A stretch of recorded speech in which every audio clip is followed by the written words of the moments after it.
Origami tutorial, and in this video I will teach you how to make the origami flexagon.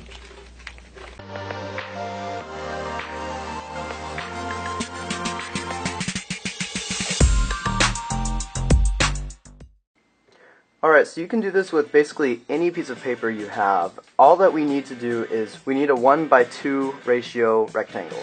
So I'm going to show you how to do that with this. This is a standard printer paper in the US. So first we're going to start with this one, and I'm just going to show you pretty quick, which by the way, I will mention before I start, I go fast, and I do that on purpose so that my videos aren't crazy long. If I'm going too fast for you, click the pause button or go to the gear icon and go to the slow-mo. Alright, both of those are great, useful tools. Please use them. Alright, so let's go ahead and get started. So first thing we're going to do is we're going to fold this edge over to that edge. Now this can be a fairly strong crease, so take your time, make sure that all the edges are lined up, and then go ahead and use your fingernail and make a nice strong crease like that. Alright, now we're going to unfold, and next what we're going to do is we're going to fold this edge up to the center crease and this edge up to the center crease, kind of like a paper airplane. Now this one doesn't need to be very strongly creased, but it should also be very accurate. So make sure you're lining things up really well. Make sure everything's really perfect, and then fold. I'm not going to fold super firm though, I'm just kind of lightly pressing it down. Alright, and do the same thing on the other side.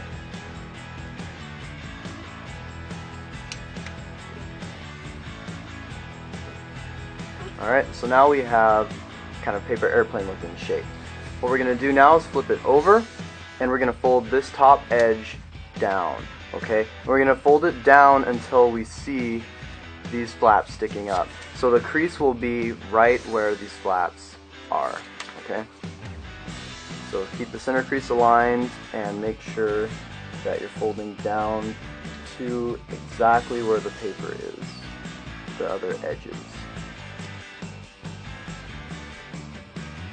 Alright, now this one you want to crease very strongly. Alright, go several times. Now unfold the entire thing, and see I've positioned the paper so that this is now a mountain fold. We're going to go ahead and reverse it. So fold it down and crease very strongly again. Now we're going to do a rip on that crease. If you haven't seen my video on how to do an accurate rip, you should go see that. I'll put a card right there-ish by the eye that'll pop out in a second. And if you don't want to watch it, you can just take scissors and cut along that line. But anyway, what we're going to do is we're going to start with a small tear, and then as I demonstrated in my other video, we just kind of bunch and pull at the same time. And it creates a perfect tear. Alright? So now I'm going to kind of work these creases out just a little bit by folding the other way. Like that. Okay, so now we have a perfect 1:2 piece of paper. So we're going to rotate this 90 degrees, so it's now vertical. Actually, I'm going to zoom out a hair so we can see most of it. There we go. And I'm going to fold it in half so that there's a center crease running up and down this way. And again, take your time to line everything up, especially with this model, since it's literally a moving part. Everything needs to be pretty darn precise.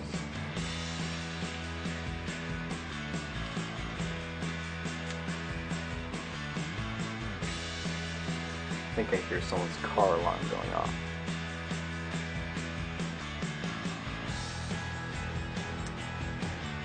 Alright, there's our center crease. Now I'm going to unfold, and we're going to fold these edges into that center crease, this one as well.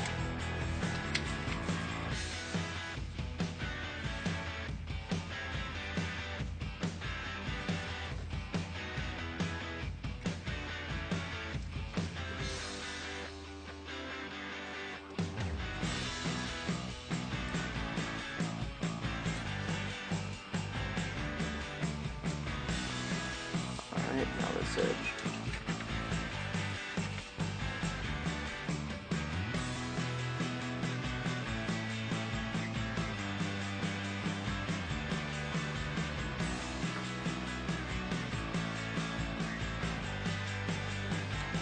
Alright, now that we've done that, let's rotate it 90 degrees again, and you'll notice from a previous step that there's a crease running down the center right here. What we're going to do is we're going to fold both of these edges, the far edges, into that center crease.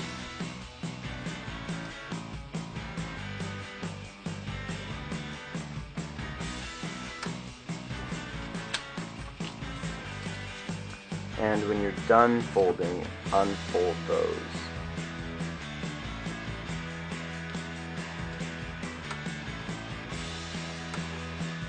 Alright, so now what we're going to do is we're going to finish this grid by subdividing between those. I should stop doing that. This edge should go, let's fold it into this crease right here. Just like that. Alright, unfold. Now we're going to fold this edge into this crease over here, the farthest one.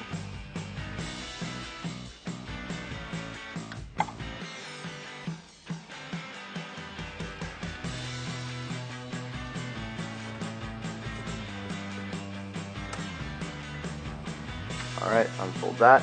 Now we're going to rotate and do the same thing. So I'm going to fold this one into the nearest.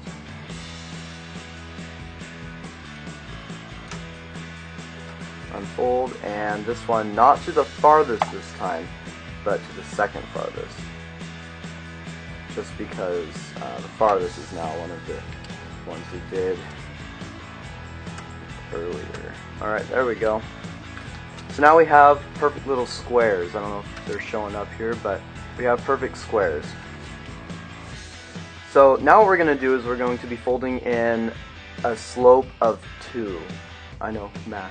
But anyway, what we're going to do is we're going to make a fold that goes from here and runs down to here. So see how it's going down 2 for every 1. Alright, now we're going to go from here, and we're going to go down like that, and then from here, down like that, from here, all the way to the corner, and then this corner here. Alright, we're going to do that, and then we're going to go the opposite direction. So we're going to fold this one from the corner through there and down, and this one I missed, go down like that, this one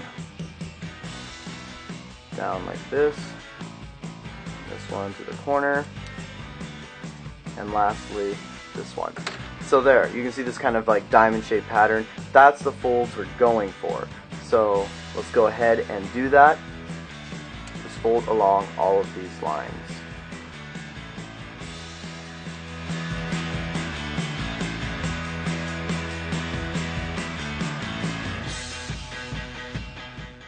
Okay, so now we've finished folding in all of our diamond grid patterns, and as you can see, they cross at like intersection points.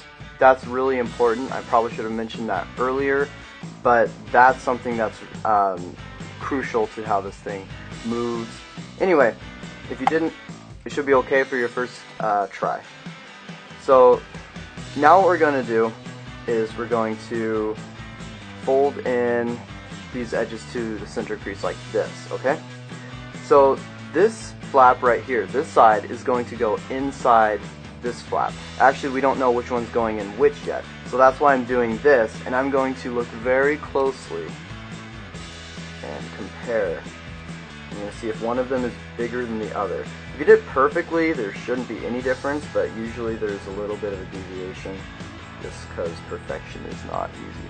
So I'm lining up the bottom perfectly, and then the top, I can see that this one is slightly bigger. So I'm going to put this one inside this. Alright, and so here's how we're going to do that. I'm going to take this one and open up this flap right here. Open it up, and I'm going to take this and stick it inside both of the flaps like there. Alright, now I'm going to push until it is in 2 square lengths basically, this whole side.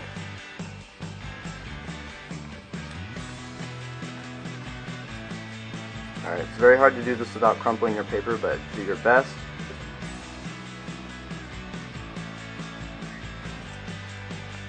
Alright, so once it's in, you see that we have creases, but they'll be kind of misaligned because there's now 2 layers in there. So go ahead and refold along all the creases here to make sure that everything has the same fold, because these are important. Alright, fold here. And just kind of bend around those points. Alright, unfold. So you'll notice that what we've done is we've created a ring here. And it's actually a pretty decent looking ring. It's just kind of cool how it works out like that. But anyway, enough of that. What we're going to do now is make the actual flexagon. So I'm going to find where there are tabs like this. So not here, because this is a point, but these kind of like sides right here that press down. I'm going to press inwards on those, okay? So there's nothing here, but this one there is. We can press these in. Alright, nothing here, and we'll press these in, and that will be all 3 of them. Okay, so now we have these kind of hexagon shapes running around like this. We're going to take the top point and push it back. Alright, try and minimize the crumpling and make sure that everything's bending around the crease line. Okay, do the same thing over here. Take these points and push them backwards. Alright, and one more. Take these points and push backwards. Alright, now once all the points are together, you see that it forms the flexagon. To start, you need to go slow so that you kind of work them in. Alright, so that way you don't crumple it and destroy it for the next time you want to use it. So just slowly start moving it by pushing these backwards. Alright. And there we go. You'll see this side coming through. Alright. Now push these back. Push it back again. Alright, you can see it's starting to crumple a little bit on me. So that's why you gotta go really slow and careful. Start. Alright. So that's not half bad. It's starting to work in. There we go. Now you have an infinitely moving flexagon. These are crazy cool. I just love how it moves and how it works perfectly geometrically. See how everything just fits together perfect and then just keeps on moving. Was my camera in focus? I'm sorry if it wasn't. I did not notice. But anyway, you see how it just continuously moves around like this through itself. The geometry is just amazing. Alright, so that is how you make the origami flexagon, and it is a pretty cool shape, if I do say so myself. It's just something that's a lot of fun to make and a lot of fun to show people and impress people, and it's something that's not too difficult, so you can also teach them. A lot of fun, a lot of fun. So I hope you enjoyed this tutorial. I hope you're having a great day, and thank you for watching. I will see you in the next video.